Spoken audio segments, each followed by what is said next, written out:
Thanks for listening to Vermont Edition. I'm Andrea Lorian, one of the producers on the show, and what you're about to listen to has been edited for clarity and brevity.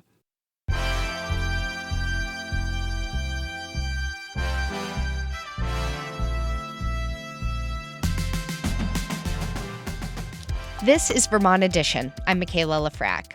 The opioid crisis has hit our region hard, as it has the entire country. For decades now, medical researchers have been studying opioids and addiction, trying to figure out how to help people. But there's often a gap in understanding between the people who do this research and those who can actually implement it, like lawmakers and their staff, ER doctors and nurses, and social workers. Leading the effort to connect all of these groups together through research is Dr. David Krag. He's a surgical oncologist and the S.D. Ireland Professor of Surgical Oncology at the Larner College of Medicine at UVM. He's working to build a database of opioid-related research. Dr. Krag, welcome to Vermont Edition. Well, thank you, Michaela. We are also joined today by medical student Ashley Sharma, who is assisting Dr. Krag and this team in their work. Ashley, thanks so much for joining us. Thank you. Opioids, as I've said, have had a large impact on our region, and we want to hear from you today. How could this database of research be helpful in your work? What parts of opioid addiction remain a mystery to you? You can give us a call at 800-639-2211 or send an email to vermontedition@vermontpublic.org. Dr. Krag, as I understand it, you have tried to explain this database, this massive database that you're building, to lots of different people. And you figured out a pretty concise way to talk about it, your elevator pitch of sorts. And you've asked me if you can give that pitch today to start us off. So let's do it. Well, it's a series of elevators. I guess the first thing is, why did I come to this in the first place? I'm a cancer surgeon, and I've dedicated 35 years to Vermonters to make better treatments for cancer patients. But my oldest son, a graduate of UVM, developed this awful disease that we call opioid use disorder. Now, doctors need fancy names for things, but, it's straight up simple addiction. Like all of the many, many families hit by this disease, there are lots of ups and there's lots of downs. But he lost to the disease in May of 2020. And in addition to having friends die of COVID, when that was kicking, we had to bury our son. Doesn't matter whether it's cancer or it's opioid disease or whatever. When it hits a family, you do everything you can. And it can rip families apart, and it can make them stronger somehow. Our son should not have died. And for our family, we wanted to make sure that this doesn't happen to any other family. So I did what I know how to do: understand the details, understand the problem, but on my own terms, and not take anyone's word for it. Start from scratch. If everyone knew so much, the problem would have already been solved. Common sense stuff. But everyone knows this is far from solved. And that's why I'm here today, to explain the problem and to help provide a solution. And it begins with understanding that opioid disease is just that. It's a disease. And diseases get studied by doctors and researchers, and they publish their findings. How much information is there out there published? All right, I hope you're sitting down. There's 43,000 published manuscripts. What? That is a lot. Mm-hmm. Oh, my gosh. All right. So a busy doctor, maybe they'll read 10, maybe 100 a year. Let's give them 100. Do the arithmetic. It's not even possible to come close. And what we've done is to figure out a way to condense that information so much more of it can be used. So how did we make this knowledge base? A manuscript publishes observations. What do the researchers or doctors see? And we grab these observations, like netting a fish. And we take all those observations from hundreds of manuscripts and we line them up.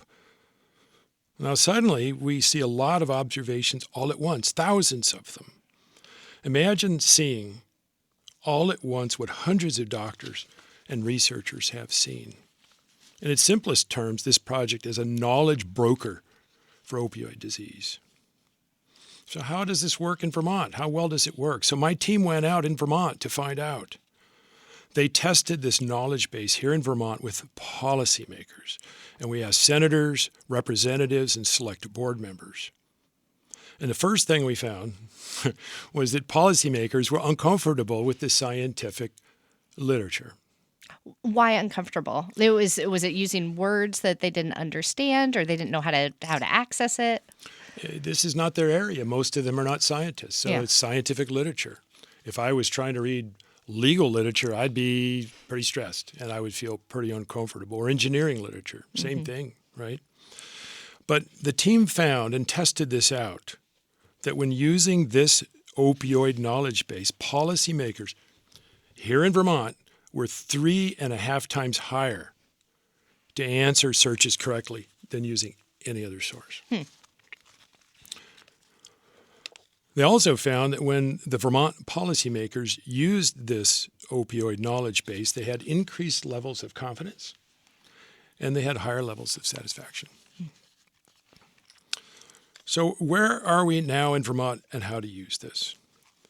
Wait, I have more questions. yeah. I got more questions for you, Yeah. Dr. Krag. Hold on 1 minute. So you had this enormous amount of research you were going through, 43,000 different articles. My first question is, how do you decide what's valid research? What's good research that you want people to be able to access? Can anything that has the keywords opioid and addiction go into this database? That's the usual way people approach this, and it's not worked very well. So we took a very different approach. And I go back to the observations. If somebody observes something, shouldn't we have the advantage of being able to also observe that? All right. And if somebody else observes something similar, then we want to put those two observations together. It's like if somebody gives you directions somewhere and somebody says part way, the other person does the next direction. You want the whole thing. So, Ashley, part of your job is going through all these mounds and mounds of research and entering it into the database. How does your job work? Yeah, so I joined a couple of months ago when this project was already pretty established. And like you said, my role is to go article by article, extracting the data, all the minuscule points, all the minuscule numbers here and there, the observations that are reported, and inputting that into the database. And like was mentioned, it's very difficult to explain the database over the radio, but essentially what it is a very organized kind of flow chart of information that's broken down into different themes. So what my role is to put that extracted data into where I think it makes sense thematically so that we can pick up on patterns and derive those insights. And this, Dr. Krag, is what you were showing to lawmakers and their staff to test how helpful this database is. Yes. And I cut you off before. You had a little bit more to say about where we are in Vermont right now. And I want to hear it because I bet I'm going to have some questions on that too. Good. Well, opioid disease is very complex, but so are other diseases like breast cancer. And 30 years ago, there really wasn't much of an organized approach to manage breast cancer. And patients, where were they? All right. They had to navigate through this complex system all at the same time of facing a life-threatening disease. And shortly after I arrived here, which is quite a while back, I started the breast center just to get everyone in the same room and hash it out. But back then, there was no such thing in the state of Vermont. But now it's a great place to get treated because from the patient's perspective, it's very organized. But there's no such thing for opioid disease patients. It doesn't exist. So let's look at when a patient with opioid, what do they go through from their perspective, all right? A patient overdoses, and Michael LaChance's fire department, first responders rescued him. And they get to the ED, they're done, they drive away. In the emergency department, they finish resuscitating a patient. They'll try and refer them to treatment, but, let's look at what really happens. The patient walks out and leaves. And the ED doctors are done. Now, since that patient was most likely resuscitated with Narcan, they're likely to leave the emergency department already starting to withdraw. And they probably don't have any money. So they're going to do some petty theft, which harms good people. And the police are called, and they bring the patient in. And they're going to book them and release them, or a concerned, family member will pick them up. But the moment they leave, the police are done for now. So, what if we get all these groups to work together, like the Breast Cancer Center, and then, but the cycle just goes on and on. So the connection, the place where breast cancer research is very different than where we are with opioid research, it sounds like. Yes. Yeah. Dr. Krag, before we go any farther, I want to acknowledge what you said about your son Peter's death. I'm so sorry for your loss. I didn't know him, but I've read stories about Peter, and he was a really talented musician, it sounds like, and somebody who was beloved for how kind and generous and compassionate he was. I'm wondering if you might be able to share what it's like to research opioid addiction while also holding this grief inside you. How does it interact? Does it, I don't know, in any way help with that grief, if anything can? When you're a family member and it's your child or your brother or your sister or your parents, you'll do anything to save their life. There's nothing a Vermont parent wouldn't do to save their child, right? But what happens is that once that's over, is that you can't address that anymore. It's done. But what you can do is to take whatever tools you have available and apply that so nobody else's children die. And so this is what we've done. We've taken what I know how to do and applied it. Some people do it by other means, but that's how we do it. Yeah. You're using your superpower for good. Ashley, you also worked with people with substance use disorder before beginning this work with Dr. Krag. I wonder if you could tell us a little bit about that work and how it perhaps connects to what you do today. It's actually what inspired me to join this project was the work that I was doing during my research gap year before medical school. So I was focused on researching family-centered interventions for adolescents struggling with substance use disorders in India specifically. And in India, I think because of the cultural aspects, there are a number of barriers that prevent proper intervention for adolescents with substance use disorders, namely the stigma that arises and the lack of family understanding of what addiction is, considering it more of a moral failing and a choice almost, as opposed to an actual medical condition. So that's the research that I was working on, and how we can deliver family-centered interventions and educate families as to the nature of addiction and help make them a protective factor to protect their children from substance use. You mentioned stigma. I'm wondering, Dr. Krag, if you think that the reasons why perhaps some of this work around opioid and addiction research and studying it as a collective body lags behind, say, breast cancer research, as you mentioned before, or cancer research as a whole, is in part because of that stigma that still exists around opioid use disorder. When the AIDS epidemic hit, there was a lot of deaths before people got on board, and it was the AIDS activists that really kind of made the change. 35 years ago, breast cancer, we don't realize that today. It was a closet disease. People wouldn't even tell close family members that they had breast cancer, all right? But to bring it out in the open, women were activists, and they brought it out. And today, we have opioid disease with people dying. So who's going to help really motivate this? But I think the problem of the stigma is, it sounds like it's a bad thing, and it's really, there aren't bad people thinking about it. Cliff Bauman, who's a colleague medical student of Ashley's, did an interview across Vermont. It's very interesting. And he talked to legislators, and he talked to police and law enforcement and also emergency doctors, and he asked them their opinions about what's called an opioid prevention site, which will be discussed in just a little bit. Yes. Now, what he found was the opinions of these groups were radically different. The doctors were overwhelmingly in favor of having a safe consumption site. The legislators, it was the complete opposite. They were not. Most were opposed. But the law enforcement, the police, 100% were opposed. Now, is that stigma? I don't think so. I think what happens is everybody's faced with their experiences. The doctors, they're faced with, people arriving at their door very, very sick, and they have to do something. They don't want that. The legislators have to listen to their constituents, and they talk about dirty needles and, people on the sidewalk. And the police, they have to go protect people. So everybody's got their own unique, correct perspective. And within this database, there is research that hopefully can tie some of those perspectives together so that people aren't just operating in their own silos.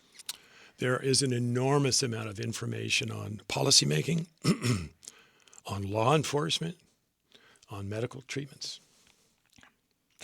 Well, let's go to the phones here. And if you have a question for our researchers here at the University of Vermont Medical Center, you can give us a call at 800-639-2211.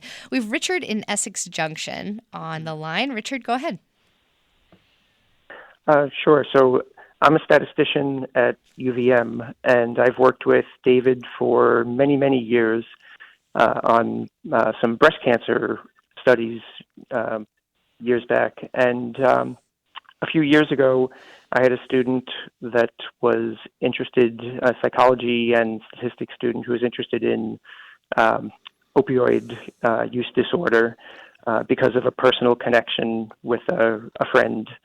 And so I started working with her on this project. She wound up contributing to the database and did a thesis, and the thesis was about stigma for opioid users, and that's something we're working on publishing.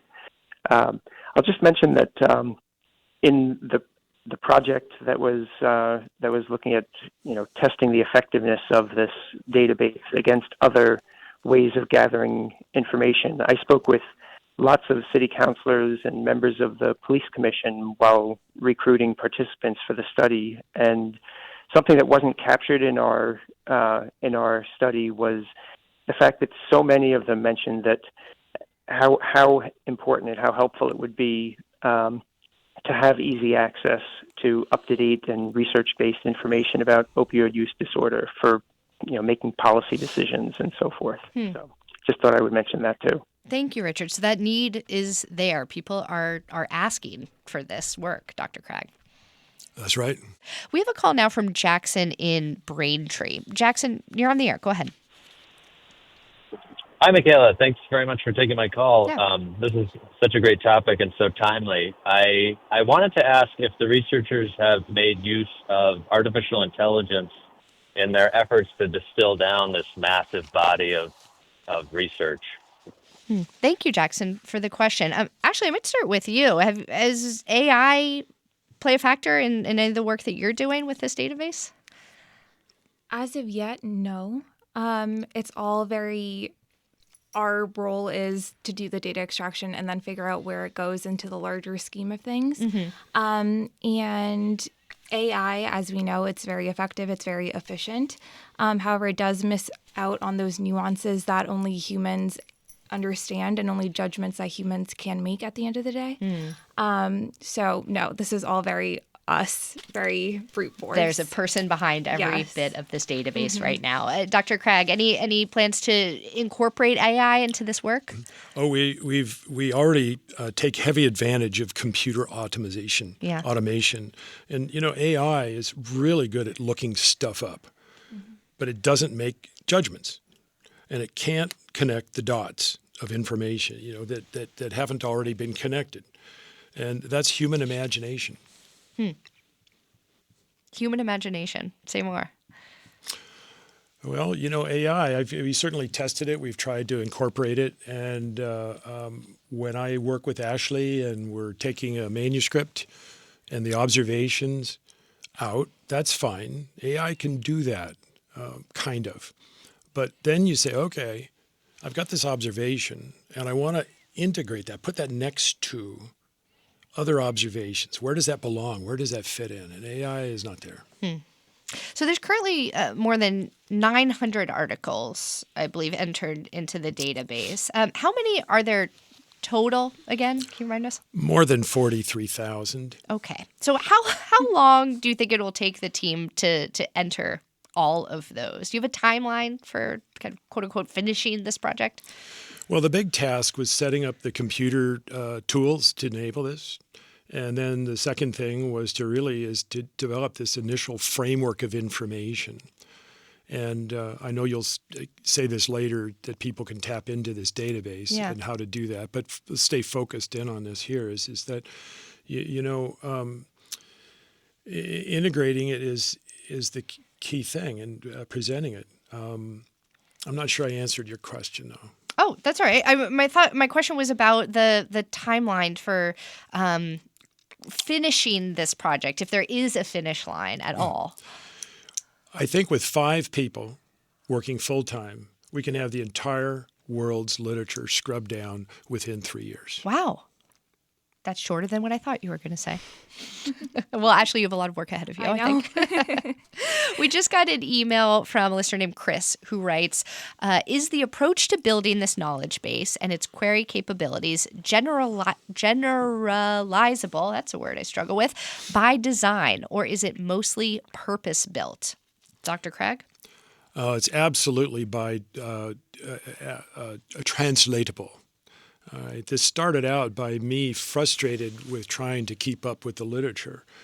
I'd developed a new method to treat breast cancer some years ago that radically reduced the amount of surgery women needed. It was very successful. It's now used around the world, and millions of women have had this procedure done. And I wanted to keep track of all the literature. Hundreds of articles came. It just exploded. I couldn't do it. So I was motivated to develop some sort of a system. And that led ultimately to what we have today. And then I realized that, well, if I can read massive amounts of information, we can kind of turn it the other way and say, well, let's focus in on a topic. And then we develop tools for people to work together. So it's a group think. Well, let's go back to the phones here. We have Peg calling in from Rutland. Excuse me. Peg, you're on the air. Go ahead. Okay. Well, Dr. Krag, number one, thank you so much. I had breast cancer in 1995, and I did participate in the sentinel node biopsy trial. That was also, I believe, when you were just getting the breast cancer center started. And at the time, I was taking a brief hiatus from a degree I had been working on part-time in information science at Simmons College. And so what I am hearing today resonates on so many levels, including the fact that I, too, have lost offspring of friends, one of whom was very dear to me and was named Peter, to opioid death. So please, you must be some kind of miracle worker. Thank you so much. Peg, it's so nice to hear from you. So thank you for helping out, back in 1995. If it wasn't for you and the other women who stepped up to the plate, it would not be of benefit to all these millions of women now. So thank you so much. Thank you, Peg, for calling in. Ashley, what has reading so many of these studies taught you so far about opioid use disorder? What are your main takeaways? First of all, it's taught me so much about the research project, just generally speaking, because I did my master's from Bloomberg, and research was one of the core focus areas. And we were taught a lot about the traditional ways of doing literature reviews, how to go through and analyze a large set of data. And then this is just so revolutionary because what I understood was that my knowledge about the opioid use epidemic was a fraction of what it actually is. I didn't even have a solid understanding of what the problem was. And I think that's what's so concerning, and what I've learned about how we've tried to address the opioid epidemic thus far is that we just don't have the complete picture. And my whole approach to solving problems is that it's threefold. First, you have to identify the problem. then you have to design an intervention to it, and then you administer that intervention. But the problem is, and that I've learned by extracting all of this information and reading all these articles day by day, is that we just don't have an understanding of the problem as a whole. We don't have an understanding of all the barriers that people face, all the factors that contribute to the opioid use epidemic, all the different perspectives and attitudes that different stakeholders have when it comes to this, and all the different factors that need to be considered when we do try to devise solutions to resolve this epidemic. Let's go back to the phones here. We have Melanie calling in Charlotte. Melanie, go ahead. Hi there. Thanks for taking my call. I am wondering two things. One, whether or not you are also including the courts in your work, because I know you mentioned law enforcement. And secondly, whether you are including or collaborating with some of the think tanks around the United States doing work on drug courts or courts and opioid addiction as well. For example, Urban Institute in Washington or Vera Institute in New York. Thank you, Melanie. Yes, courts are often a place with high touch points for people who are experiencing opioid use disorder. Dr. Krag. Thank you, Melanie. It's incredibly important, and there is an enormous amount of published information about the court process. It's quite a wealth of information to be used. The second question was about, or comment was about think tanks, and we're starting out now, right? So you're hearing it today.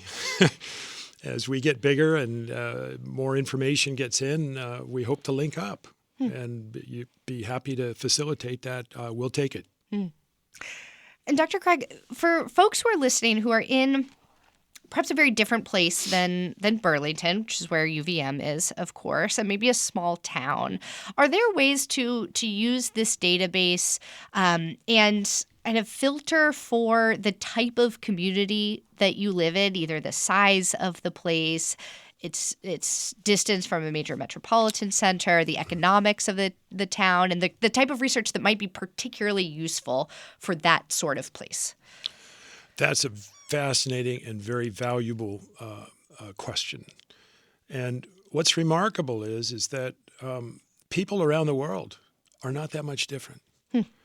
People in Iran, we think of Iran, however we think of Iran, but they have a tremendous opioid addiction problem. But how they approach it is different. But they have their own set of problems, but it's very, very similar. And when we were diving into the literature on safe consumption sites or opioid prevention sites, which will again be talked about shortly, we have now scrubbed down almost all of the world's literature on this, and it's available in this database. And some of the concerns that were raised by legislators were, oh, well, we're Vermont, we're different.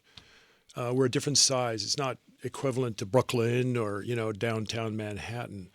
But the literature is filled with places of similar size, multiple. So there's plenty of information out there that looks at that. But when we do look at it, not much different. People are people. The disease, breast cancer is the same here as in Kentucky. Opioid use disorder is the same. All right, it's all across the land. Yeah. Ashley, you said that you studied opioid use disorder among people in India.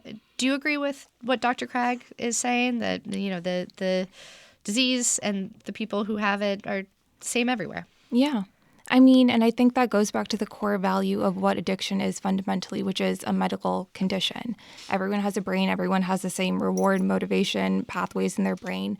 And it has the same physiological manifestation, and it has the same ramifications wherever you are, in that it affects all facets of your life, professional and personal. And that's irrespective of where you are. Let's take one more call here. We have Kimberly in Montpelier. Kimberly, you're on the air. Go ahead. Excuse me.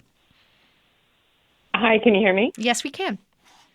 Great. Dr. Krag, thank you so much for just diving into something that's so important. My question is, given the prevalence of opiate addiction and really all addictions with personal trauma and intergenerational trauma, I'm just wondering if the system has some place for that.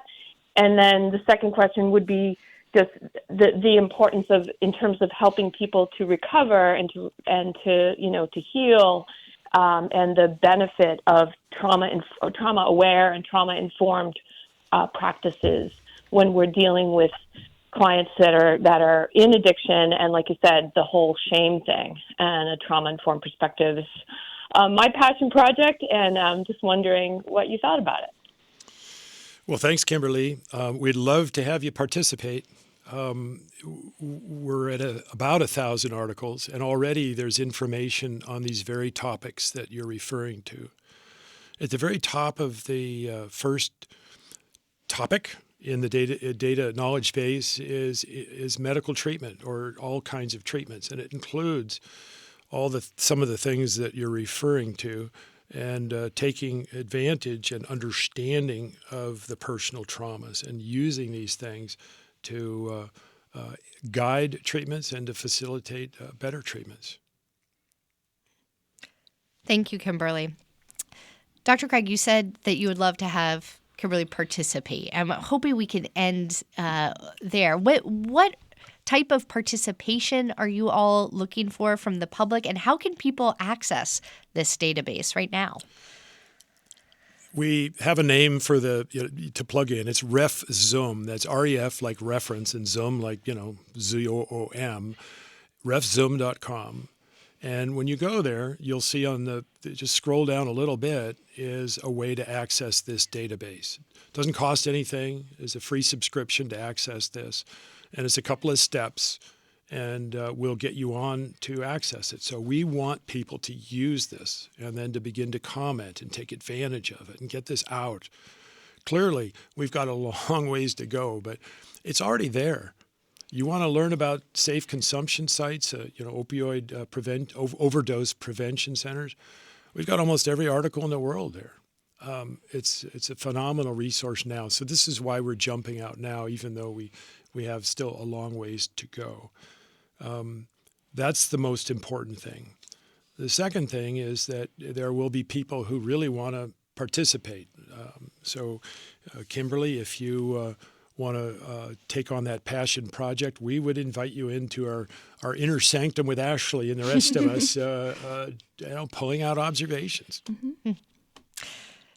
Dr. David Krag from the University of Vermont Medical Center and the Larner School of Medicine, thank you for telling us about your son and about your work and your hopes you have for the future of research on opioid addiction. Thank you.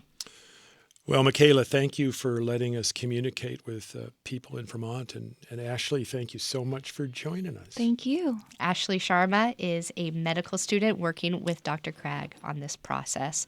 And special thanks to my colleague Erica Heilman for connecting us with Dr. Krag and helping us produce today's show.